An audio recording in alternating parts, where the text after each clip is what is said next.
tudo bem? Como você tem cuidado do seu fígado? Se você não pensa nisso, é melhor começar a pensar, viu? Porque o fígado, ele tem a função de filtrar nosso sangue. Ele é responsável, por exemplo, pela eliminação de toxinas. Pois é, ele é muito mais importante do que a gente imagina. Por essas razões, eu recebo no De Bem com Você de hoje a doutora Lívia Paulucci Porto para falar sobre os cuidados com o fígado.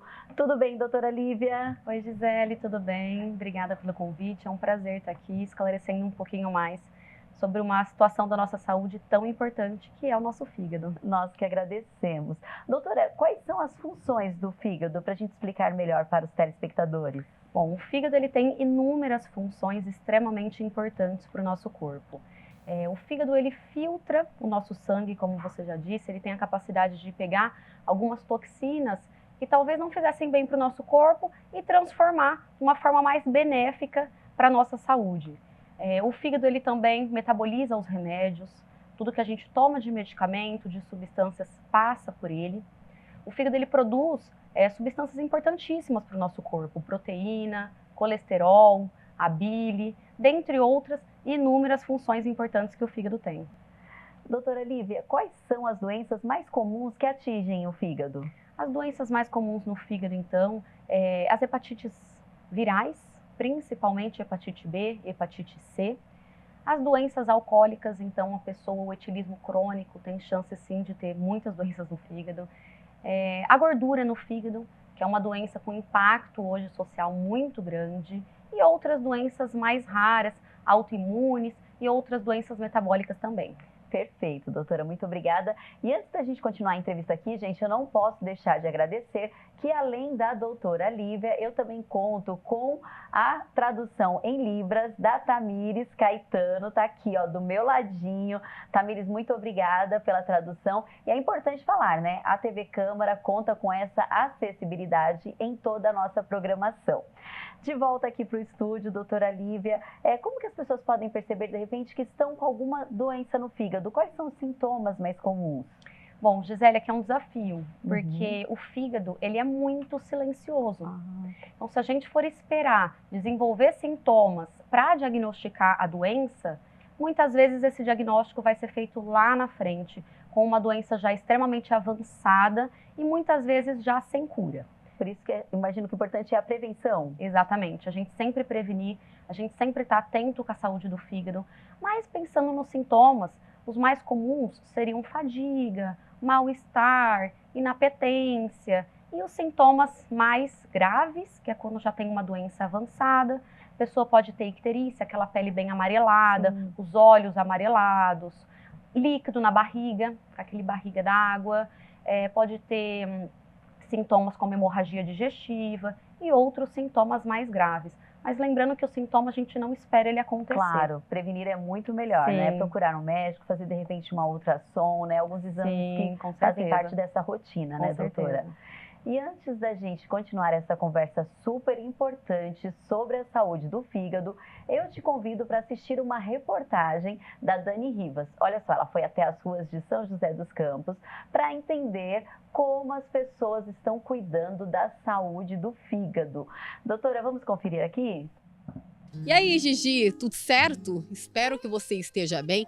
Gi, olha só, você sabia que o Brasil gasta todos os anos uma média de 300 milhões de reais? É isso mesmo, milhões no tratamento de doenças hepáticas.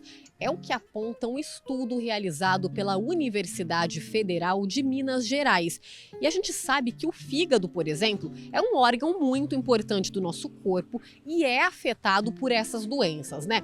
E a gente está aqui nas ruas de São José e quer saber da população se elas têm se atentado, cuidado da saúde do fígado. Vamos conferir? O senhor tem o hábito de cuidar do fígado? Sim, o fígado é um órgão importante que deve ser cuidado assim como todos os outros órgãos. Eu costumo ir ao médico 2 vezes por ano e também tomar bastante líquido e bastante frutas. Costumo sim. É necessário, né? E principalmente eu que tenho uma doença autoimune, então uma das coisas que eu tenho que priorizar é o meu fígado. Sim, bastante. porque eu tenho problema de fígado. Você costuma cuidar da saúde do fígado? Eu cuido, tomo remédio, tomo 9 remédios por dia. Agora, quem vai tirar algumas dúvidas para a gente é o médico infectologista Jope Fonseca. Jope, quando a gente pensa em doenças hepáticas, é um universo muito amplo, né? E essas doenças têm crescido aqui no país. E como que funciona o tratamento focando na rede pública de saúde, né? O SUS oferece esse tratamento, tem uma estrutura. Como que funciona? Então, a gente tem aqui no município, né? Na região do estado também, várias etapas onde você pode precisar de uma intervenção para o tratamento das doenças hepáticas.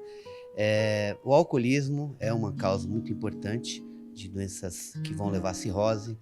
A esquistossomose é uma doença importante no Brasil, que também pode culminar com a cirrose e, em particular agora, as hepatites virais, hepatite C, hepatite B, a hepatite A, mas principalmente as duas primeiras que podem levar o indivíduo que não tenha conhecimento ao desenvolvimento da cirrose. Então, nós temos um tratamento no município, um tratamento de fácil acesso, altamente eficiente, tá? Que consegue retardar a evolução para a cirrose, tá? E se eventualmente uma pessoa tiver uma doença descompensada, ela também tem a oportunidade do transplante, que hoje é feito no nosso município com bastante sucesso. O transplante, o senhor comentou, em último caso, né, nos casos mais graves. E esses tratamentos costumam ser longos? Então, antigamente, no caso da hepatite C, o tratamento era longo e não era tão eficaz, tá? Hoje a gente tem aí os tratamentos que vão de 12 a 24 semanas, com mais de 90% de taxa de cura, tá? A hepatite B é uma doença que tem um tratamento mais longo, porque às vezes demora mais tempo para conseguir curar, né? E a situação da falência hepática, que pode ocorrer tanto numa hepatite aguda fulminante, produzida por drogas, produzidas inclusive por alguns vírus, como a dengue, ou numa infecção pela hepatite B ou hepatite C, que aí, no caso, seria a questão do transplante. Muito obrigada, Dani, pela reportagem. E olha só, gente, as hepatites são as infecções mais comuns do fígado. Mas você sabia que a vacina é uma das formas de prevenção contra alguns tipos de hepatites? Então, depois do intervalo, a gente vai conferir mais informações sobre esse assunto. E, claro, a doutora Lívia também vai ajudar a gente aqui com outras informações bastante importantes. Então, fica aí.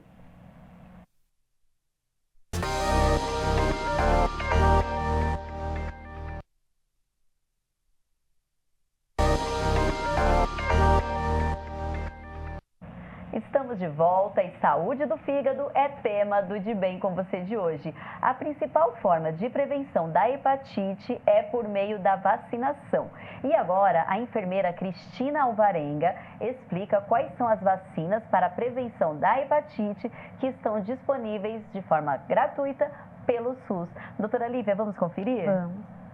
Então, nós temos 2 vacinas disponíveis no SUS.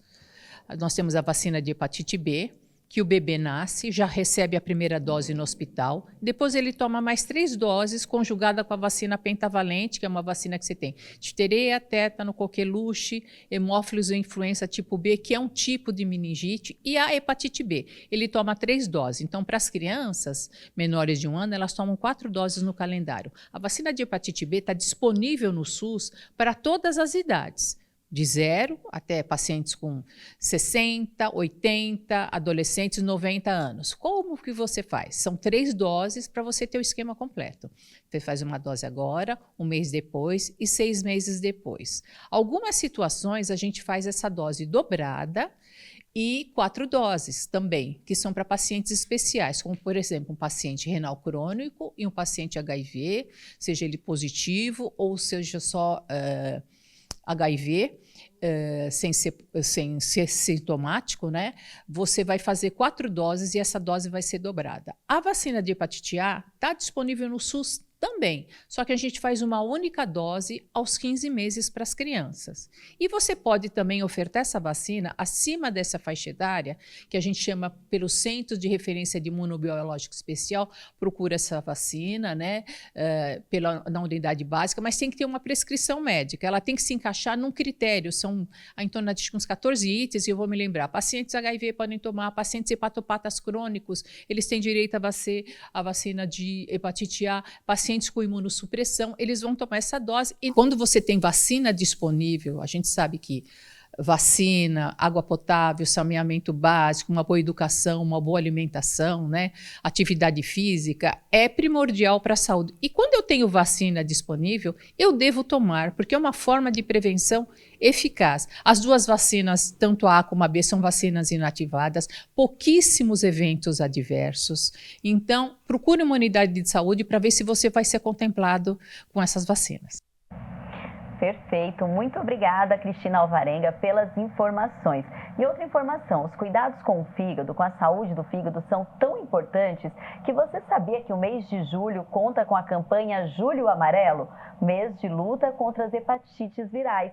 Esse mês ele foi instituído por lei lá em 2019. O Julho Amarelo tem como objetivo reforçar as ações de vigilância, prevenção e controle da doença. Doutora Lívia, nós estávamos conversando aqui no intervalo e a senhora falou e a enfermeira também reforçou, né? Um adulto que de repente está assistindo o programa e não tomou a vacina, ele ainda pode tomar? Sim, ainda pode. Então, se ainda não tomou a vacina, ele tem direito a todo o esquema de imunização. E todas as pessoas com alguma doença grave no fígado, ela precisa investigar ativamente se tem a imunidade dessas hepatites que nós temos a vacina, que é a B e a A. Então, precisa investigar ativamente e se não tiver imunidade ainda no sangue, tem que tomar as vacinas sim. E existe diferentes tipos de hepatite, a viral e a crônica. Isso. Qual que é a diferença entre elas? Ou como que o paciente, eu imagino que a crônica pode ser mais grave, mas nos sintomas, existe alguma diferença? Tem diferença sim. Então, as hepatites virais, o que não é todo mundo que sabe, a gente tem A, B, C, D e E. Todas são virais, algumas só agudas e outras desenvolvem a forma crônica. E essa é a principal gravidade. Então, a hepatite A é só aguda, a B e a C, elas podem desenvolver formas crônicas sim. E quando a gente fala sobre cronicidade no fígado, é muito perigoso, porque a gente está falando de uma doença que ela pode gerar a doença hepática crônica avançada, que é a cirrose. Entendi. Então, hoje, a hepatite B e C, ela pode sim virar cirrose. Inclusive, é uma causa muito importante no Brasil de cirrose. Entendi, doutora. E uma outra dúvida, né? Nós assistimos a reportagem, algumas pessoas falaram que cuidam da saúde do fígado, outras não. Teve até o último personagem que ele falou que toma 7 tipos de medicamento. Imagino que deve ser para outras doenças também, né? Mas o medicamento, ele ainda é inimigo do fígado? As pessoas podem ficar tranquilas em casa? Bom, todas as medicações passam pelo fígado, ou se não a imensa maioria delas. Então, o fígado, ele é sim, ele corre um risco quando a gente toma remédio. Mas o que a gente tem que entender é que os medicamentos, para eles serem comercializados, eles passam por 5 fases de estudo muito grande. Então, quando o médico está trabalhando com aquela medicação que tem um potencial de toxicidade de fígado, ele já sabe daquilo e já toma um pouco mais de cuidado. Entendi. O risco é muito maior com as outras substâncias, por exemplo, ervas, chás. Sim, e às vezes que as pessoas tomam até sem pensando, exatamente. Muitas vezes as pessoas tomam pensando que está sendo benefício para o fígado. Então, hoje, as plantas, ervas, os chás naturais, os remédios que são remédios naturais, têm um potencial tóxico para o fígado muito maior. Tem que tomar bastante cuidado. Muito cuidado. E toda vez que a gente fala em fígado, vem logo na mente, né? Ai, gordura no fígado. Sim. O que provoca essa gordura? São só as comidas gordurosas? Não. Não. Eu imagino que não, né? Não. Mas a gente pensa logo na alimentação. Sim. Então, o que provoca a gordura no fígado? Então, hoje que a diretriz traz a doença hepática esteatótica associada à disfunção metabólica. Então, é esse nomezão grande. Nossa, que grande. E as causas são sobrepeso, obesidade, hipertensão arterial sistêmica, diabetes E dislipidemia, que é colesterol, triglicérides. A pessoa ela pode portar uma única comorbidade de todas essas e já ser um grande fator de risco para a gordura no fígado. Pode desenvolver a gordura no fígado. Sim. Então, é uma série de fatores. Uma né, série de doutora, fatores. na verdade. Ainda sobre hepatites virais, informações da Agência Brasil relata que, de acordo com a Organização Mundial da Saúde, as mortes por hepatites virais estão aumentando em todo o mundo. E a doença já responde como a segunda principal causa infecciosa de morte no nosso planeta, contabilizando 3,5 mil óbitos por dia e 1,3 milhão por ano, o mesmo total de mortes causadas pela tuberculose, por exemplo, que ocupa o primeiro lugar no ranking. Então, quando a gente fala em doença do fígado, realmente é preocupante, né? É muito preocupante. E a prevenção? A senhora falou sobre os exames. Quais são os principais exames que todas as pessoas devem fazer quando a gente pensa assim, vou investigar como está o meu fígado? Tá.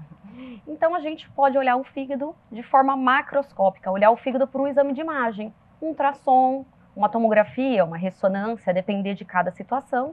E tem os exames que podem mostrar inflamação, que a gente vê pelo sangue.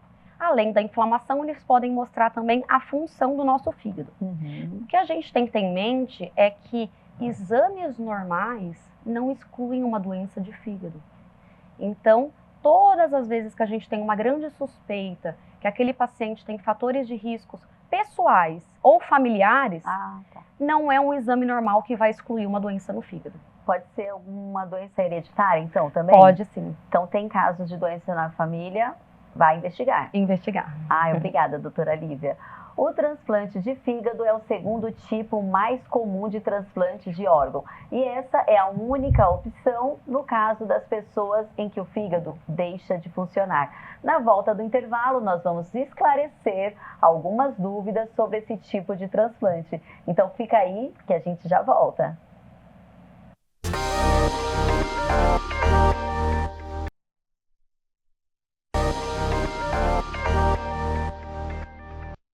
Estamos de volta. Cuidados com o fígado é tema do programa de hoje.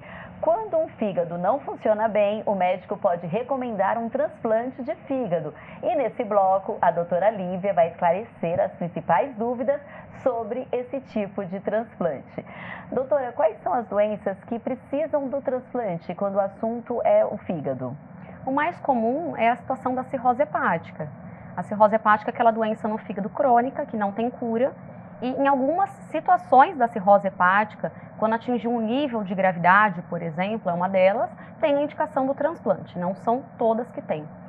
Outra situação é a insuficiência hepática aguda, que é quando o fígado ele perde a função de uma forma bem abrupta e a pessoa fica com confusão mental, fica com a pele bem amarelada, e a indicação também, na maioria das vezes, é o transplante de fígado. E a gente também pode indicar o transplante em alguns casos de câncer primário do fígado.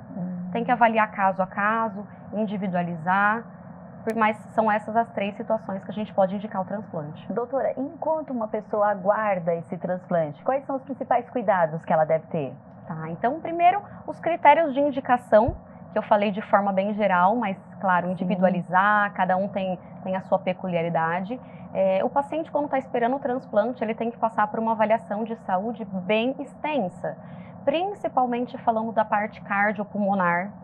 Precisa investigar se ele não tem algum câncer que ainda não apareceu, se ele não tem uma infecção oculta. Esse paciente ele tem que ter também uma saúde emocional, ele tem que ter uma saúde mental para poder receber aquele transplante. Então, a parte psicológica é importante também. E ele também tem que ter uma situação social que esteja apta para isso. E existem também diferentes tipos de transplante. Ele pode receber de um doador vivo ou também de um doador, de uma pessoa que já faleceu. Sim. No Brasil, a gente faz muito mais o transplante de doador cadáver, que é uma pessoa que faleceu, a família decidiu doar e a pessoa que está com aquele fígado doente recebe um fígado de um doador cadáver. Mas existe sim o transplante intervivos, que é quando uma pessoa, o doador é vivo e o receptor também, né, claro.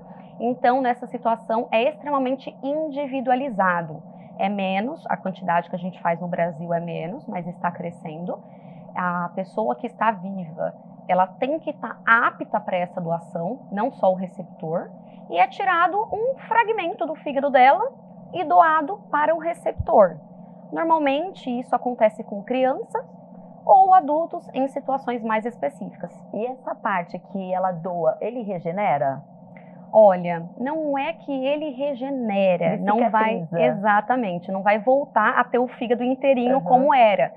Só que se aquela pessoa é feita a avaliação da saúde dela de forma correta, ela vai conseguir, o fragmento do fígado que restou, vai conseguir ter a função necessária, sim. Dar conta de tudo. Vai conseguir dar conta. Perfeito, doutora. E já que a senhora falou em crianças, crianças também podem ter, né, doenças no fígado, principalmente a que a gente falou que é uma das mais comuns, a gordura do fígado? Pode sim. Criança pode ter doença no fígado. E hoje a incidência e prevalência de criança e adolescente com gordura no fígado está aumentando cada vez mais. É uma preocupação isso hoje no Brasil, fora também, mas no Brasil a gente tem muitas crianças com gordura no fígado pela obesidade, alimentação ruim, aquelas crianças sedentárias. Então pode sim. Então cabe também aos pais investigar e a mesma com as crianças os mesmos exames. Isso. Ultrassom, né? Perfeito, doutora. Bom, e quando a gente fala do fígado também, a senhora acabou de falar da atividade física. Então, sono de qualidade, alimentação, eu acho que é um conjunto aí que vale a gente reforçar também, né? Sim, com certeza. A saúde do fígado é baseada nisso. Porque a gente não tem um remédio anti-inflamatório para fígado. A gente não tem alguma coisa para proteger o nosso fígado. Então, a forma da gente proteger o fígado é basicamente sendo saudável. Alimentação saudável, fazer exercício físico de forma regular, correta. E todas as outras doenças metabólicas que a gente tiver, a gente tratar de forma adequada. E manter as outras doenças bem compensadas, para que elas não atingem a descompensação, que vai também afetar o fígado. Tá certo. E o câncer no fígado? Não é tão comum a gente escutar, mas existem alguns casos que a senhora já até falou que é o caso, um dos motivos do transplante. Sim. Existe algum sintoma ou a questão hereditária tem que ficar mais atento? Olha, hoje o câncer de fígado primário mais comum é o câncer que a gente chama de carcinoma hepatocelular. A principal causa para desenvolver esse câncer é ser portador de cirrose. Então, falando mais uma vez da prevenção, do rastreio, do acompanhamento, né? Para ele estar algum sintoma, só quando tiver avançado mesmo. Pode dar dor abdominal, aumento do volume, ficar amarelo, perda de peso, mas vai demorar muito para dar sintoma. Pelo que a gente entendeu aqui, o fígado, ele realmente fica quietinho na dele, e aí quando os sintomas aparecem, não é muito legal, né? Já está mais ou menos, já está grave, né? Já está grave. Doutora, eu acho que a gente poderia também passar algumas dicas para as pessoas que estão em casa, de como cuidar melhor desse órgão, que às vezes fica ali, esquecido, mas é tão importante. Sim, então acho que a gente pode concluir repetindo um pouquinho do que eu já falei, mas com dieta saudável, muita prática de exercício físico de maneira regular, cuidar do nosso corpo num todo. Toda a saúde do nosso corpo afeta o fígado, pode afetar de forma direta ou indireta. Então, estar com a saúde sempre em dia, acompanhando com o seu médico de confiança, não fazendo uso de substâncias sem a prescrição médica, evitar tomar remédio, seja natural ou não natural, sem a prescrição médica, e estar cuidando da saúde num todo é a melhor forma da gente ajudar o fígado. Ótimo, perfeito. Doutora, muito obrigada pela participação. Obrigada a você. Importantes. E eu encontro você no próximo programa. Espero aí que com essas dicas valiosas, a partir de hoje, você comece a cuidar melhor do fígado, né? O De Bem com Você de hoje fica por aqui. A gente também conversa pelas nossas redes sociais. Acompanhe a gente lá por meio das nossas redes, Instagram, YouTube, Facebook, tá bom? Até mais, tchau, tchau.